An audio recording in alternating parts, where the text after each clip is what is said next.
Hello, what's going on? So, I want to take the time to talk about movies, so that's something I do on the channel from time to time. You see me go out there, I'm looking for movies to track down, but I do watch them, and I have a whole mess of them, and I wanted to tell you the ones I liked and a few I don't like.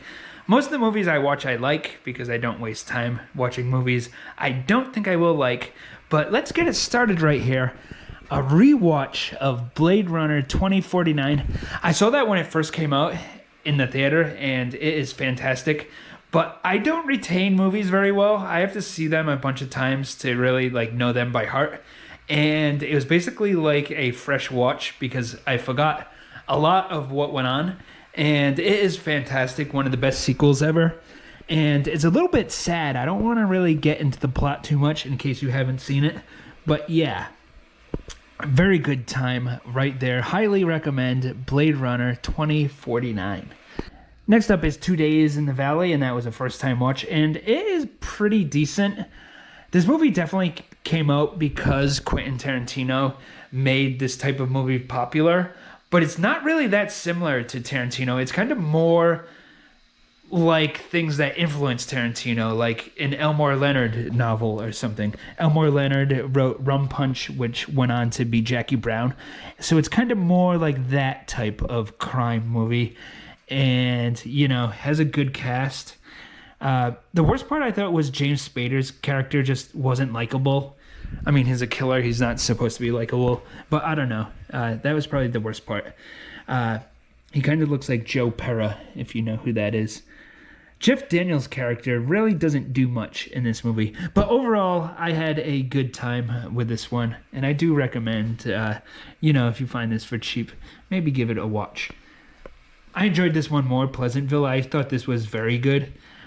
I had never seen this before. And just going into it, and what I remembered from the commercial from, way back in the day is I thought this was going to be different than what it was. I thought this was going to be more of a straightforward movie and not have sci-fi elements at all. But it does have sci-fi elements somewhat. Tobey Maguire, not somewhat, but definitely Tobey Maguire, Reese Witherspoon, they go back to the 1950s. They go into their television. And I thought it was going to be more just Tobey Maguire watches sitcoms, so he wants things to be like they were back then, so he just acts like he's in the 50s. But nope. And good, heartfelt movie that I enjoyed, and I recommend that one. Got some music ones here. Devo. Devo's a fun band, and this is a fun performance. It's shot during the day at a festival, and there's a lot of just people with their families. They don't seem to be hardcore Devo fans or anything. What's funny is Josh Freese is the drummer, who's also the drummer of a band I like called The Vandals. And yeah, that was fun. And The Cure is good too. They have so many songs and so many good songs, so you can't go wrong with The Cure. Back to the movies here though. Caveman. Oh my god, this was pretty bad. And I kind of hated it at first, but then it grew on me. It almost has no dialogue whatsoever. It's just them grunting like cavemen and women. Until about halfway through the movie, for some random reason, an Asian caveman shows up. I guess the joke is supposed to be he traveled a very long way to be there, and he speaks perfect English. So you think the plot's going to switch over, and now this Asian guy is going to teach them how to be civilized. But no, he just has a couple lines, and then he goes away. The movie has a lot of slapstick. Some of the slapstick is funny. There's this part with this huge pterodactyl egg, and they make a huge sunny-side-up egg in a volcano. I thought that was funny. But because it has no dialogue and it's so cheeseball, it does kind of get boring and just annoying. But the stop-motion animation in this is fantastic. So if you like stop-motion animation, give this a watch maybe. Caveman starring Ringo Starr, of all people, from the Beatles.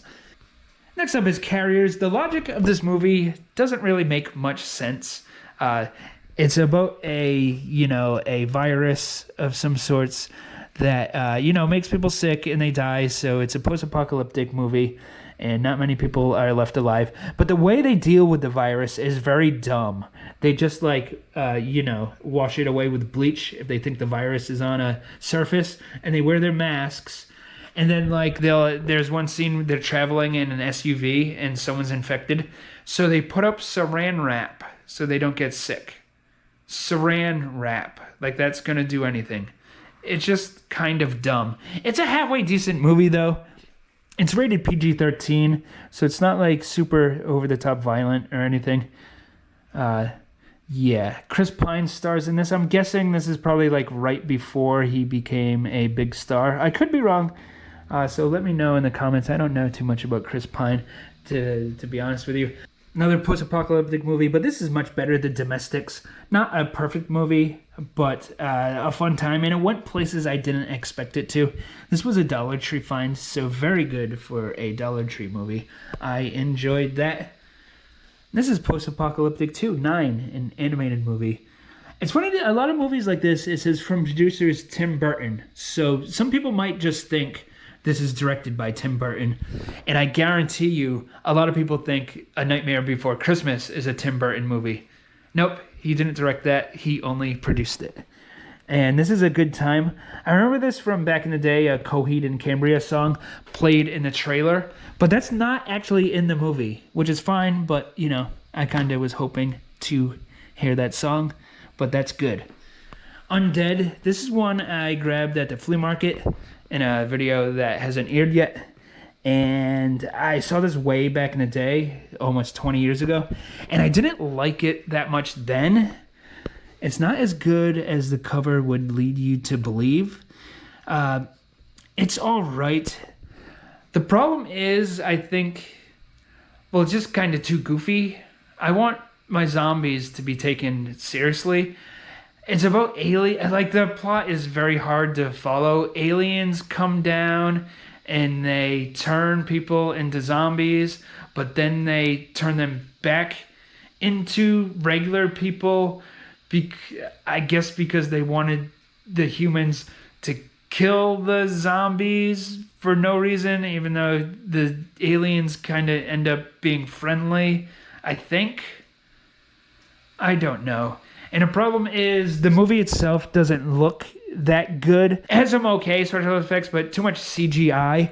And it doesn't look like the movie was color corrected properly. And also there's too many close-ups.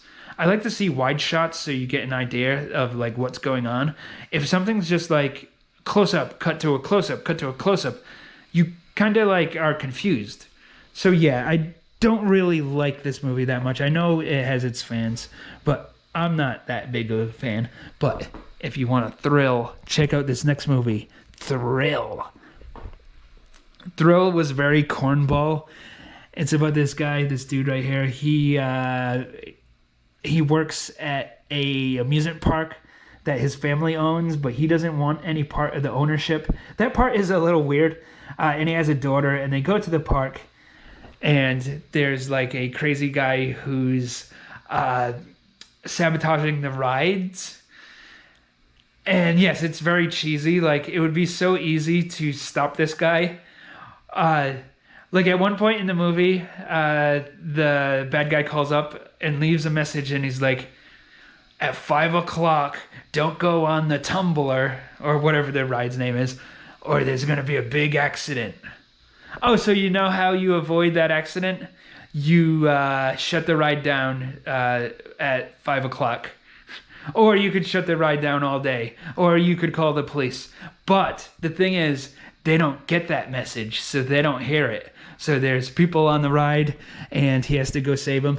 And this happens throughout the whole movie. And what's also funny is I like seeing the amusement park. It's on a boardwalk in California, and it looks very nice. But this roller coaster here on the cover, you see it looping, is not in the movie. The roller coaster in this movie is very, very underwhelming. It makes kind of run-of-the-mill roller coasters, like, say, the Cyclone, which the Cyclone is good, but it makes that look like, I don't know, the Beast at Six Flags or something, because the roller coaster in this movie is probably only 40 feet off the ground. But I consider that a so bad it's good movie. It does seem very hard to find. It was a made-for-TV movie, so it's not very popular, and it's not considered very good, so it'd probably be hard to find that, but maybe you could track it down somehow. It's probably not too expensive online.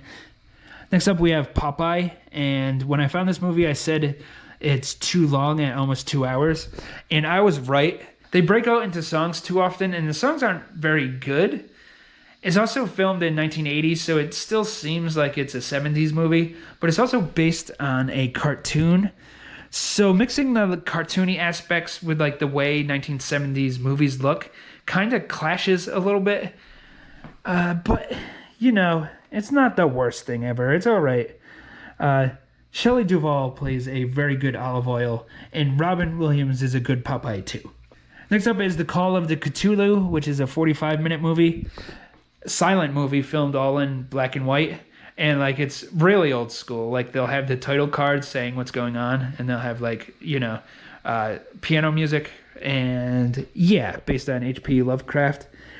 And it was pretty entertaining for a silent movie that was made in I think 2005 or so. Yep, 2005. If it was full length, an hour and a half, I don't think it would have held my attention, but at 45 minutes as a novelty, this was worth watching. So next up on the list is one I actually didn't get to watch, but I wanted to show anyway. Al Pacino in Cruising, directed by William Friedkin, who also did To Live and Die in L.A. and The Exorcist, underrated movie called Sorcerer. He might be the most underrated director ever, and so I was interested in watching this one. Controversial movie where gay people are being murdered, and Al Pacino goes undercover in a gay club to try to solve the case. And I think he might become gay himself. I don't think that happens. I don't think you catch other people's gayness. But anyways, I tried to play it in the PlayStation 4, and it said it was corrupted, which I've never seen happen. I've had movies that were defective and they just don't load and they pop back out. But this said corrupted, as if the PlayStation 4 did not approve of the content of the movie. I thought PlayStation was more progressive than that, so shame on you, PS. But yeah, rest in peace, William Friedkin. And also, of course, rest in peace, Pee Wee Herman. Can you believe that's the world we live in, where Pee Wee Herman doesn't exist anymore? That's my childhood. I'm sure a lot of people watching this grew up with Pee Wee Herman, and it's so sad. To put it in context, let's say if you're a boomer, that would be like, oh, Howdy Doody got a splinter and died of a staph infection, or like, Old Yeller had to be put down.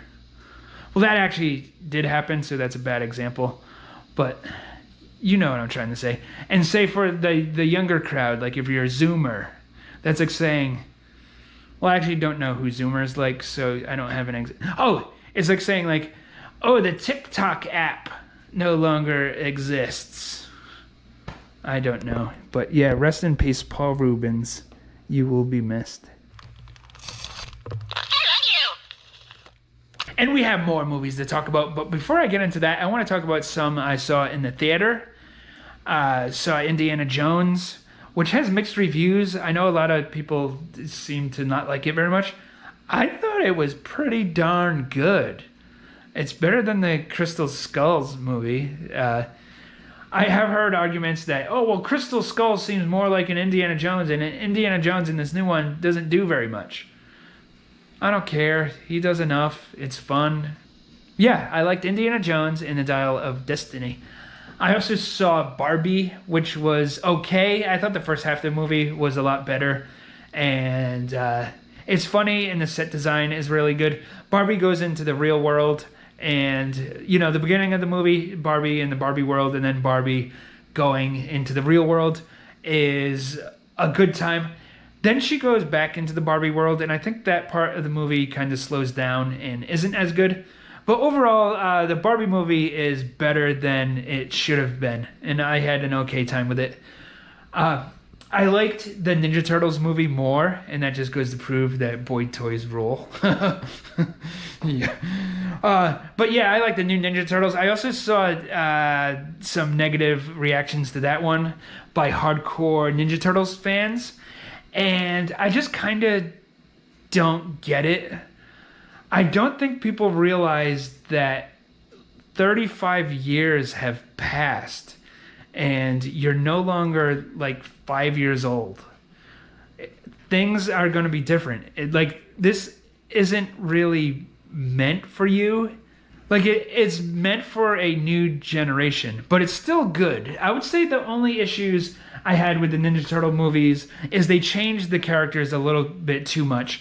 And no, I'm not talking about April O'Neil. I don't care that they changed her character. But say like Michelangelo isn't like a party like surfer dude. All the Ninja Turtles kind of have the same personality, and I would say that was my only issue with the movie. But yeah, it's for a new generation, and it's going to be different than what's come in the past. I did think Jackie Chan was really good as Splinter. That was fun. Yeah. Okay, back to the DVDs here. Alien from LA. That was a very bad movie. I do not recommend that one. Kind of a similar vibe to the Super Mario Brothers movie from the 1990s. And I didn't like it very much. The first 10 minutes of this movie was pretty good. I thought it would be more of a straightforward 80s comedy. But then it kind of becomes too sci-fi and just not my thing. And it has pretty bad reviews, so I'm not alone in saying that this just wasn't a very good time. Also watch this one, Spaced Invaders. And this is another one. The first 10 minutes are good. It seems like it's going to be like really quirky and funny. But then it just kind of, is a slog. And a big problem is the aliens here. It's hard to understand what they're saying. It's like they didn't, re-record their dialogue. It's just they used the dialogue from under the masks. And it's hard to tell what they're saying, like, half the time. The Funhouse, that was a rewatch, and that is a classic Tobe Hooper movie right there. Very creepy, and I love the Funhouse atmosphere, so I recommend that if you haven't seen it. So next up is Orca, and I'm sure, as we all know, once Jaws became a huge hit, they really cashed in on the man versus nature type movies.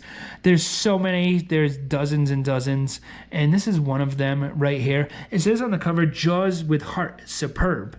But I actually think the opposite is true. I think that Jaws has heart, and this is kind of just like a depressing movie.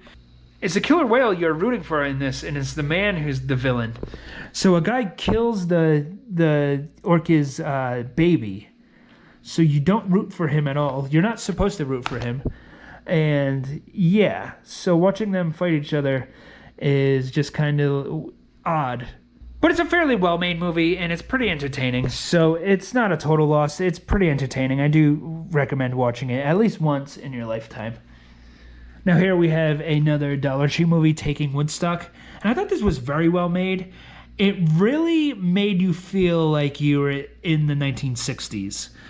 And what's interesting about this movie is it's about Woodstock, but they don't actually show any performances by any of the bands. It's just, it's Dimitri Martin here. His family owns a motel near Woodstock, and they're getting ready for the big festival, and crazy things happen. And it's kind of like a coming of age for the Dimitri Martin character here. And he's also a very funny comedian, in case you've never seen him before. And yeah, this was a well-made film right there. Thank you, Dollar Tree, for that one. This is another Dollar Tree movie, The Way Back. Ben Affleck here was a star basketball player in high school, and he becomes a huge alcoholic, and his life is a mess. He goes on to coach this team. It's a typical sports movie, but well made and a good time.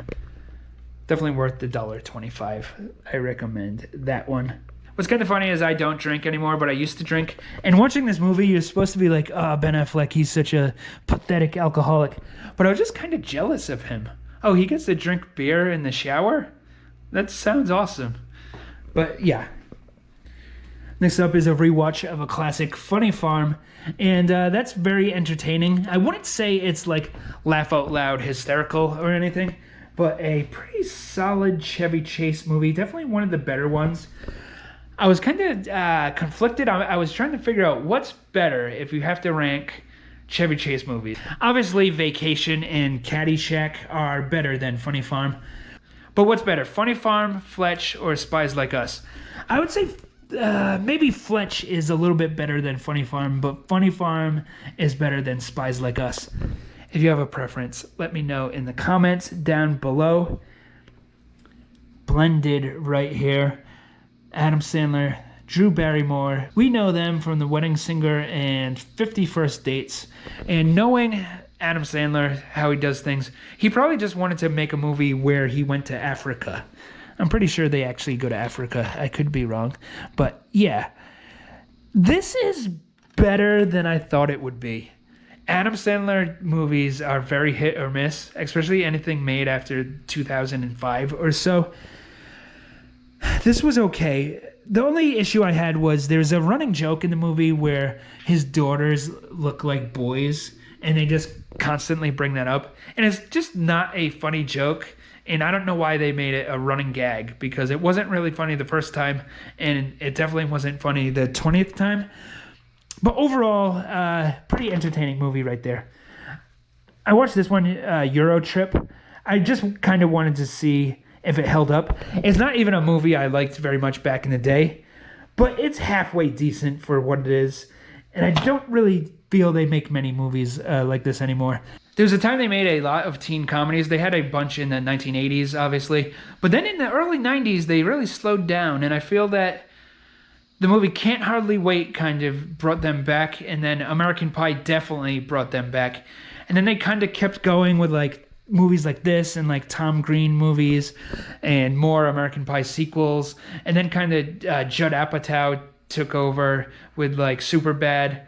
But then those kind of lost steam, and they kind of don't make them as much anymore. And speaking of teen movies, Disturbia, this is kind of like Rear Window for a 2007 teenager. It's not a remake, I don't think. It's just very influenced and almost a ripoff of that movie.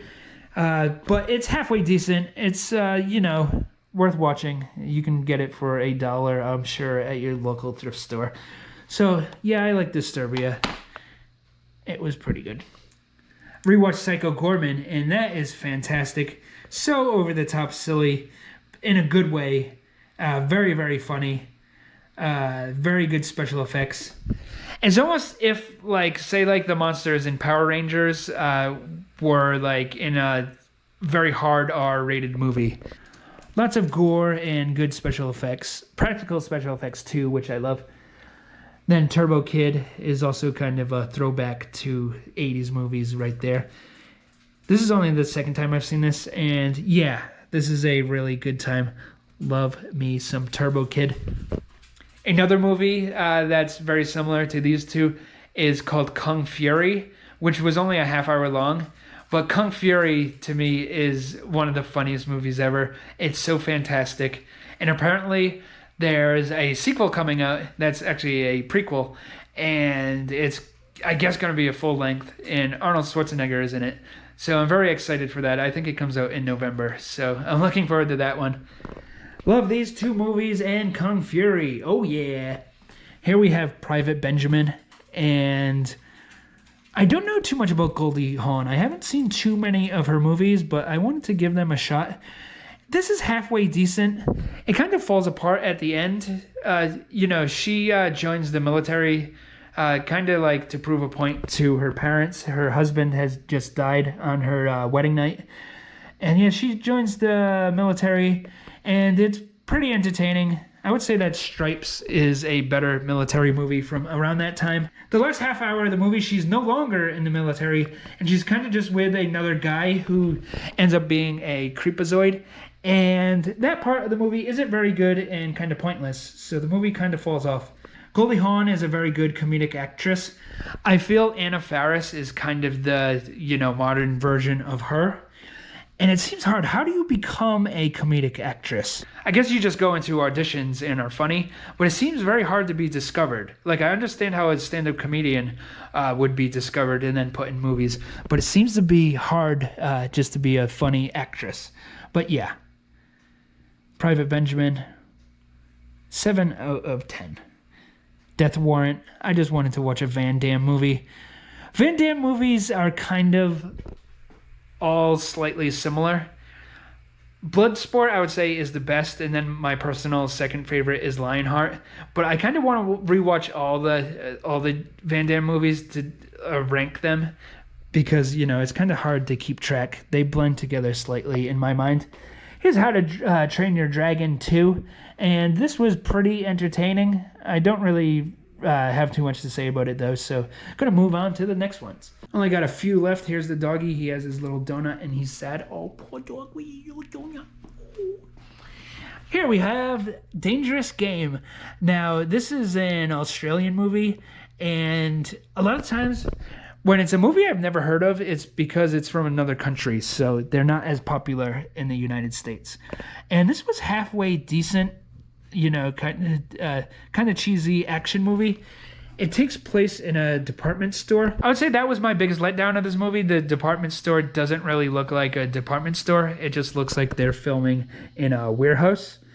But halfway decent movie right here.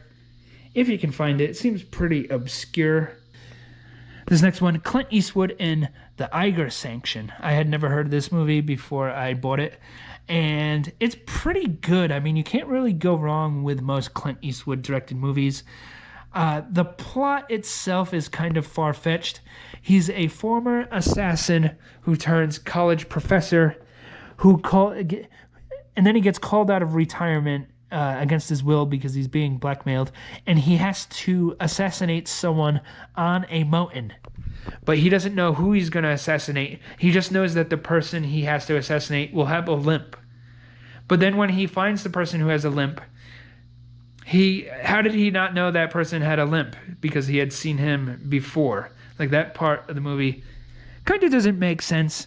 But the movie looks good and has some pretty good action. It's not as good as like Cliffhanger or something. But yeah, that was an okay time. The Eiger Sanction. American Ninja 4. I like the first 3. This kind of doesn't live up to those. I mean, obviously those aren't masterpieces, but good cheesy ninja fun. This one was just kind of bland. The Watcher. I've been meaning to watch this for a very long time. It's a thriller movie, and Keanu Reeves is the bad guy, and I just don't buy it.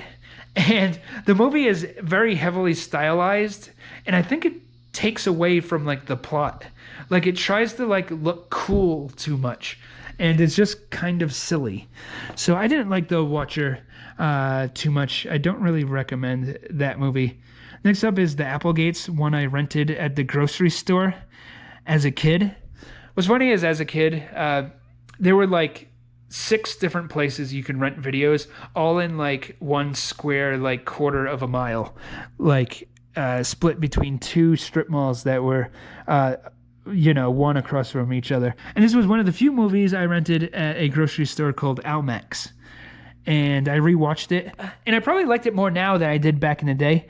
Kind of a strange movie in the sense that it's R-rated, but it doesn't really need to be. There's some weed smoking going on, and a few too many F-bombs, but besides that, it's not really that, risque or anything. So this family here, they're bugs, and they come to America and disguise themselves as humans because they feel humans are a threat. So the father works at a nuclear power plant and wants to get the secrets and then bomb the people because, cockroaches will survive a blast like that, but, the humans will die. It's never explained how they're able to turn into humans. You got to suspend your disbelief there. But a pretty good movie. I had fun rewatching that one. Next up, though, is one I didn't really like. I know this has fans. To me, David Lynch is hit or miss. I like Twin Peaks. I like The Elephant Man. I love Eraserhead and Blue Velvet. Some of his other movies are just kind of like, I don't know. I can't even follow what's going on. Mulholland Drive. That's pretty good. But I do not like this Dune. Yeah. If I'm wrong and Dune is great, let me know in the comments, but I'm sure you were going to let me know anyways. So, yeah, I do appreciate that. This video is about to come to an end. I appreciate you watching. Like, subscribe, and I'll see you next time around. Before I get out of here, though, Final Fantasy VII Remake is pretty darn good. I'm having a good time with that. I think I'm almost at the end. The first one's a role-playing game, and this one is an action role-playing game. And they add a lot of stuff to it. They really, expand the story, and I'm enjoying it. Okay, that's it. See you next time. Recording the thumbnail. The dog doesn't like it.